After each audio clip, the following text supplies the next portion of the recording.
بہت پہلے کی بات ہے کہ ایک جنگل میں بہت وقت سے کوئی بھی بارش نہیں ہوئی تھی، جس کی وجہ سے جنگل میں قحط پڑ گئی تھی اور کھانے کو کچھ نہیں بچا۔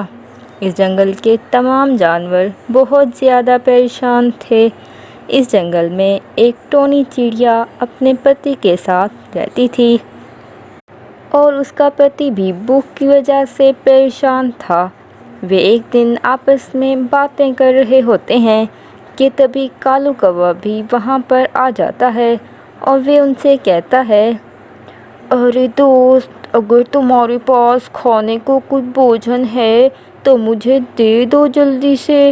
میں صبح سے بھوجن میں تلاش میں ادھر ادھر گھوم رہا ہوں، لیکن دوست مجھے کھانے کو کچھ نہیں ملا۔ ارے کالو بھائی، اگر میرے پاس کھانے کو کچھ ہوتا تو میں تمہیں ضرور دیتا۔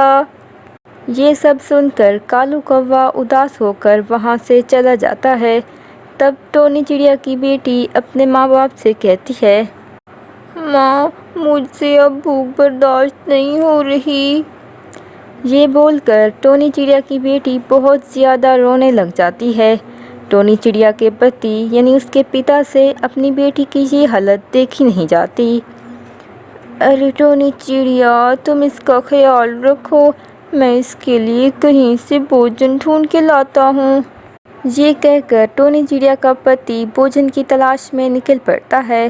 وہ بھوجن ڈھونڈتے ڈھونڈتے بہت دور نکل جاتا ہے اور خوفناک غار کے قریب آ جاتا ہے، اور وہاں اس غار کے ارد گرد اسے بھوجن نظر آتا ہے۔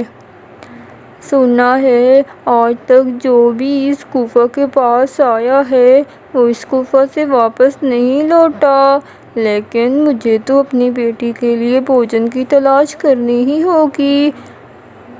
کیونکہ وہ اپنی بیٹی سے بہت پیار کرتا تھا، اس لیے اس کی بیٹی کی محبت اس چڑے کو اس غار کے پاس لے جاتی ہے۔ جیسے ہی وہ چڑا اس غار کے پاس جاتا ہے، تبھی اس غار سے ایک خوفناک ہاتھ باہر آتا ہے اور بابا چڑے کو اس غار کے اندر کھینچ لیتا ہے۔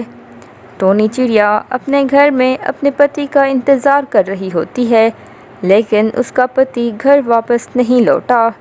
جب ٹونی چڑیا کو اس بات کی خبر ہوتی ہے کہ اس کے پتی کو ایک جادوئی پنجے نے پکڑ لیا ہے، اور ٹونی یہ سن کر بہت دکھی ہوتی ہے اور روئے جا رہی تھی، تبھی اس کے سارے دوست کالو کوا، رانی کبوتر اور لوسی طوطا سب ٹونی چڑیا کے پاس آئے۔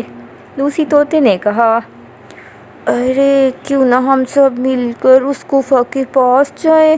جیسے ہی اس غار سے وہ خوفناک پنجہ باہر آئے گا، ہم سب پکچھی مل کر اس خوفناک پنجے کا مقابلہ کریں گے تاکہ ہم اپنے بچوں کے لیے کھانا لا سکیں اور ٹونی چڑیا کے پتی کو بچا سکیں۔ پھر وہ سب خوفناک غار کی طرف جانے لگتے ہیں۔ جیسے ہی وہ اس غار کے پاس جاتے ہیں، اس غار سے ایک خوفناک پنجہ باہر آتا ہے۔ وہ سب اس پنجے پر بیٹھ جاتے ہیں۔ اس طرح وہ پنجہ بہت کوشش کے بعد بھی کسی کو بھی اندر غار کے نہیں لے جاتا۔ آخر نیچے گر کر وہ پنجہ ٹوٹ جاتا ہے۔ ارے یہ کیسا پنجہ ہے؟ یہ خوفناک پنجہ ہم سب کو ایک ساتھ اندر نہیں لے جا سکا، ضرور دال میں کچھ کالا ہے۔ اس کے بعد تمام پکچھیوں کا اس خوفناک پنجے کا ڈر ختم ہو جاتا ہے۔ پھر یہ سب مل کر اس غار کے اندر جاتے ہیں۔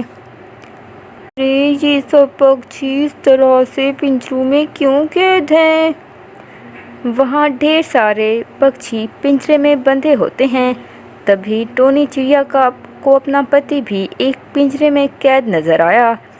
وہ سب پرندے ایک ساتھ ان پنجروں کے پاس چلے جاتے ہیں۔ ارے پکچھیوں، آپ سب کو ان پنجروں میں کس نے بند کیا ہوا ہے؟ ہمیں ان ساروں نے پکڑا ہوا ہے، اور اگر تو تم لوگ نہ آتے تو یہ ہمیں شہر میں بھیج دیتے، اور وہاں یہ کوئی جادوئی پنجہ نہیں ہے، یہ تو ان ساروں نے ہمیں پکڑنے کے لیے بنایا ہوا ہے۔ اب ہمیں ان پنجروں سے جلدی جلدی آزاد کروا دو اور یہاں سے نکل پڑو۔ اچھا، مطلب یہ کوئی خوفناک گفا نہیں ہے۔ ان سب انسانوں کی لالچ نے اسے خطرناک بنایا ہوا ہے، یہ ٹونی چڑیا سوچتی ہے، اور اس کے سب دوست ان پکشیوں کو ان پنجروں سے آزاد کرواتے ہیں اور سب دوست جنگل میں چلے جاتے ہیں۔ اس کے بعد سب خوشی خوشی گھروں میں چلے جاتے ہیں۔ تو فرینڈز، ہمیں اس کہانی سے یہ سبق ملتا ہے کہ اتفاق میں بہت برکت ہے۔ ہمیں ہر مشکل میں ایک دوسرے کا اچھے سے ساتھ دینا چاہیے۔